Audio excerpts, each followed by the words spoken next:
ಇದು ನಿನ್ನ ಗಂಡನ ಮನೆ ಆಗಿದ್ರೆ ನಾನು ಕೇಳ್ತಿರ್ಲಿಲ್ಲ. ಇದು ಅಪ್ಪನ ಮನೆ, ನನ್ನ ಜವಾಬ್ದಾರಿ, ಕೇಳಲೇಬೇಕು. ಓ, ಏನು ನಿಮ್ ಮಾತಿನ ದಾಟಿನೇ ಬದಲಾಗ್ತಿದೆ. ಮನುಷ್ಯರೇ ಬದಲಾಗ್ತಿರುವಾಗ ಮಾತಿನ ದಾಟಿ ಬದಲಾಗೋದ್ರಲ್ಲಿ ಏನೂ ಆಶ್ಚರ್ಯ ಪಡಬೇಕಾಗಿಲ್ಲ. ನಾನಾಗೆ ಬದಲಾಗಿದ್ದಲ್ಲಪ್ಪ, ನಿಮ್ಮ ಅಳಿಯ ನನ್ನ ಬದಲು ಮಾಡಿದ್ದು. ಪರವಾಗಿಲ್ವೇ, ಮಾತ್ಗಾದ್ರೂ ನನ್ನ ಅಳಿಯ ಅಂತ ಒಪ್ಕೊಂಡ್ಯಲ್ಲ.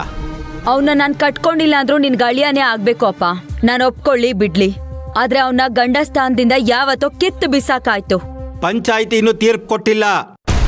ಅದನ್ನೇ ಯಾಕೆ ಕೊಟ್ಟಿಲ್ಲ ಅಂತ ಕೇಳಕ್ ಹೋಗಿದ್ದೆ.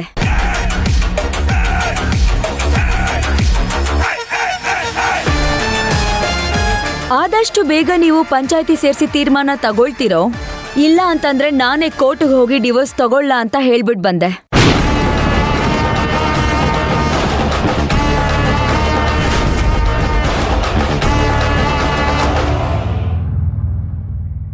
ಜೊತೆ ಈ ನಿನ್ನ ನಿರ್ಧಾರನ ಬದಲಾಯಿಸೋದೇ ಇಲ್ವಾ?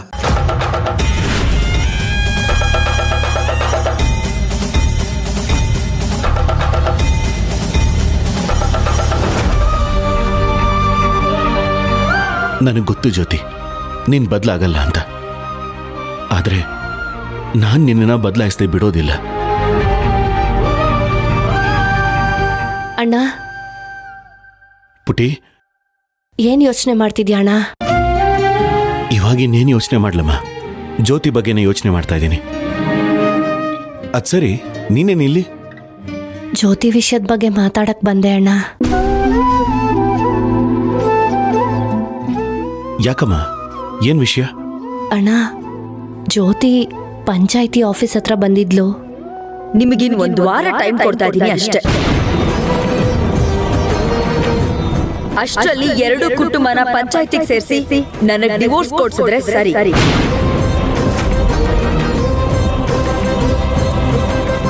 ಇಲ್ಲ ಅಂದ್ರೆ ಕಾನೂನು ಪ್ರಕಾರ ಕೋರ್ಟಲ್ಲಿ ತಗೋಬೇಕಾಗುತ್ತೆ.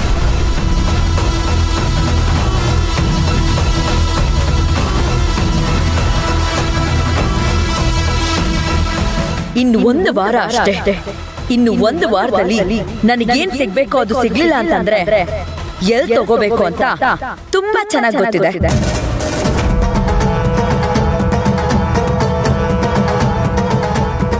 ಅಣ್ಣ, ಅವಳು ನಿನ್ ವಿಷಯದಲ್ಲಿ ತುಂಬಾ ಗಟ್ಟಿಯಾಗಿದ್ದಾಳಣ್ಣ.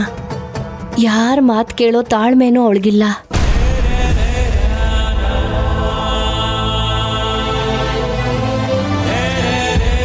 ಜ್ಯೋತಿ, ಸ್ವಲ್ಪ ತಾಳ್ಮೆ ಇರ್ಲಮ್ಮ. ಆತುರಗಾರನಿಗೆ ಬುದ್ಧಿಮಟ್ಟ ಅಂತ ಹೇಳ್ತಾರೆ. ಈಗ ನೀನು ಹಾಗೆ ನಡ್ಕೊಳ್ತಿದ್ಯಾ ನೋಡು. ನೀನು ತಪ್ಪು ಮಾಡಿದ್ಯಾ, ಶಿವರಾಜನೂ ತಪ್ಪು ಮಾಡಿದ್ದಾನೆ. ಆದರೆ ಶಿವರಾಜು ತಾನು ಮಾಡಿದ ತಪ್ಪನ್ನು ಅರ್ಥ ಮಾಡಿಕೊಂಡು ನೀನೇ ಬೇಕು ಅಂತ ಬರ್ತಾ ಇದ್ದಾನೆ. ಆದರೆ ನೀನು ಮಾಡಿದ ತಪ್ಪನ್ನು ಒಪ್ಕೊಳ್ದೆ ಅವನ ಹತ್ರ ಬಂದರೂ ಕೂಡ ನೀ ದೂರ ತಳ್ತಾ ಇದೆಯಲ್ಲಮ್ಮ. ಇದು ತಪ್ಪು ಜ್ಯೋತಿ, ತಪ್ಪು.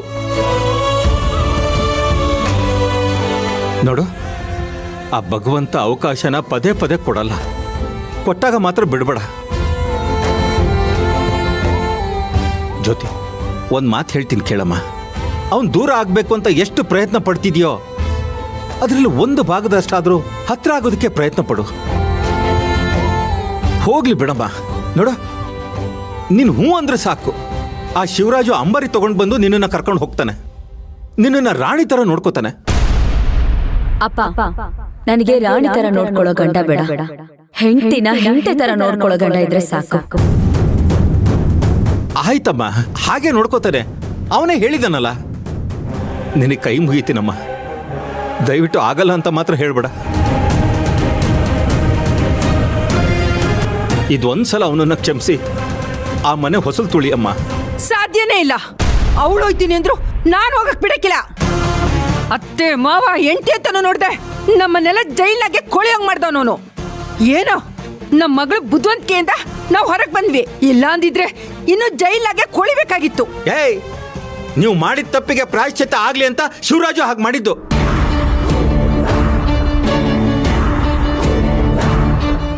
ಅವರು ಜೈಲಿಗೆ ಕಳಿಸಿದ ತಪ್ಪು ಅಂತ ಹೇಳ್ತಾ ಇದೀಯಾ? ಆದ್ರೆ ನಾವೆಲ್ಲ ಸೇರ್ಕೊಂಡು ತುಳಸಿನ ಕಿಡ್ನಾಪ್ ಮಾಡ್ಸಕ್ ನೋಡಿದ್ವಲ್ಲ, ಅದು ತಪ್ಪಲ್ವಾ? ಅದು ತಪ್ಪಲ್ವಾ?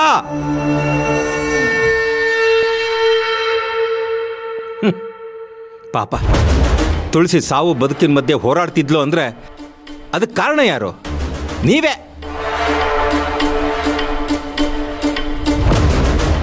ಇರ್ಬಹುದು, ಆದ್ರೆ ಏನೋ ತಪ್ಪಾಗೈತೆ ಅಂತ ಅವ್ರು ನಮ್ಮನ್ನ ಕ್ಷಮಿಸ್ಬೋದಿತ್ತಲ್ಲ, ಆಗ ನಾವು ಕ್ಷಮಿಸ್ಬೋದಿತ್ತು. ಏಯ್, ಹೋಗ್ಲಿ ಬಿಡು ಅಂತ ಹೇಳೋದಕ್ಕೆ ನಾವು ಅಪಹರಣ ಮಾಡಿದ್ದು ಯಾವುದೇ ವಸ್ತುನಲ್ಲ, ಜೀವಕ್ಕೆ ಜೀವ ಆಗಿರೋ ತುಳಸಿನ. ಈಗ ನಿಮಗೆ ಹೇಗೆ ಕೋಪ ಬಂದಿದೆಯೋ ಅವ್ರಿಗೂ ಅವತ್ತು ಕೋಪ ಬಂದಿರುತ್ತೆ. ಆಗ ಆ ಕೋಪ ಇಳಿದಿರ್ಲಿಲ್ಲ, ಹಾಗೆ ಮಾಡಿದ್ರು ಅಷ್ಟೇ. ಹಾಗಿದ್ರೆ ನನ್ ಕೋಪನು ಕಡಿಮೆ ಆಗಿಲ್ಲ, ನನಗ್ ಡಿವೋರ್ಸ್ ಬೇಕೇ ಬೇಕು. ಜ್ಯೋತಿ, ನನ್ನ ತಾಳ್ಮೆನ ಪರೀಕ್ಷೆ ಮಾಡಬೇಡ. ಈ ವಿಷಯದಲ್ಲಿ ನಿನಗೆ ಬುದ್ಧಿ ಹೇಳಿ ಹೇಳಿ ನನಗೂ ಸಾಕಾಗೋಗಿದೆ. ನಿಮಗ್ ಬುದ್ಧಿ ಹೇಳಿ ಅಂತ ಯಾರು ಹೇಳಿಲ್ಲ ಅಪ್ಪ. ನಿನಗೆ ಬೇಕು ಅಂದಾಗ ಬುದ್ಧಿ ಹೇಳೋದಕ್ಕೆ ನಾನೇನು ಮೂರನೇ ವ್ಯಕ್ತಿ ಅಲ್ಲ. ನಿಮ್ಮಪ್ಪ ಮಗಳ ಜೀವನ ಹಾಳಾಗ್ತಿದ್ರೆ ಅದು ನೋಡ್ಕೊಂಡು ಸುಮ್ಮನೆ ಕೂರಕ್ಕಾಗಲ್ಲ. ಬುದ್ಧಿ ಹೇಳೋ ಆಗಿದ್ರೆ ಹೋಗಿ ನಿಮ್ಮ ಅಳಿಯನ್ಗೆ ಹೇಳಿ, ಆದಷ್ಟು ಬೇಗ ನನಗೆ ಡಿವೋರ್ಸ್ ಕೊಡ್ಸೋದಕ್ಕೆ ಹೇಳಿ. ಅದು ಈ ಜನ್ಮದಲ್ಲಿ ಸಾಧ್ಯ ಇಲ್ಲ.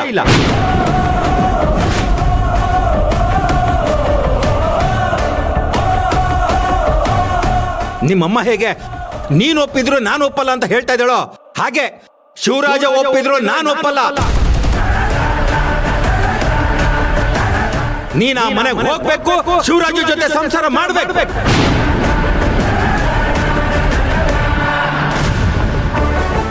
ನಿಮ್ಮ ಅಳಿಯ ಇಷ್ಟು ವರ್ಷ ಸಂಸಾರ ಮಾಡಿರೋ ಚಂದನ್ ನಾನು ನೋಡಿಲ್ವಾ? ಮನ್ಸು ಓಡ್ದು ಹೋಗಿದೆ, ಅದನ್ನ ಮತ್ತೆ ಜೋಡ್ಸಕ್ ಆಗಲ್ಲ.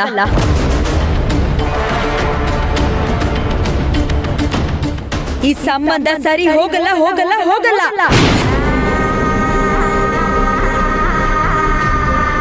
ಆದ್ರೂ ನೀವು ಗಂಡಸರೆಷ್ಟು ಸ್ವಾರ್ಥಿಗಳಲ್ಲ. ನಿಮ್ ಮಗಳು ಪಡ್ತಿರೋ ಕಷ್ಟ ನಿಮ್ ಕಣ್ಣಿಗೆ ಕಾಣಿಸ್ತಿಲ್ಲ. ಅದೇ ಅಳಿಯನ್ ಕಣ್ಣಲ್ಲಿ ಮೊಸಳೆ ಕಣ್ಣೀರ್ ನೋಡ್ಬಿಟ್ರೆ ಕರಗಿ ನೀರಾಗೋಗ್ತಾ ಇದ್ದೀರಾ.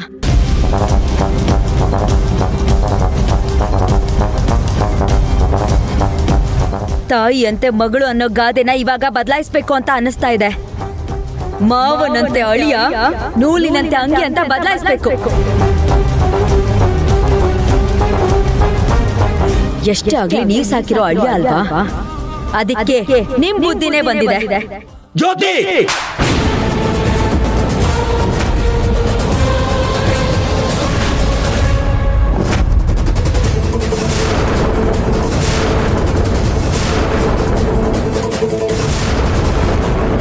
ರೀ, ಏನ್ರಿ ಮಾಡ್ತಿದ್ದೀರಾ? ನನ್ನ ಮಗಳ ಮೇಲೆ ಯಾಕೆ ಕೈ ಮಾಡ್ತಿದ್ದೀರಾ? ಏಯ್, ಅವಳೇನ್ ಮೇಲಿಂದ ಉದ್ರಿ ನಿನ್ ಮಗಳಾಗ್ಲಿಲ್ಲ, ಅವಳು ನನಗೂ ಮಗಳೇ. ಮಗಳ ಜೀವನ ಚೆನ್ನಾಗಿರ್ಬೇಕು ಅನ್ನೋ ಆಸೆ ನಿನಗಿಲ್ದೇ ಇರ್ಬೋದು, ಆದ್ರೆ ನನಗಿದೆ.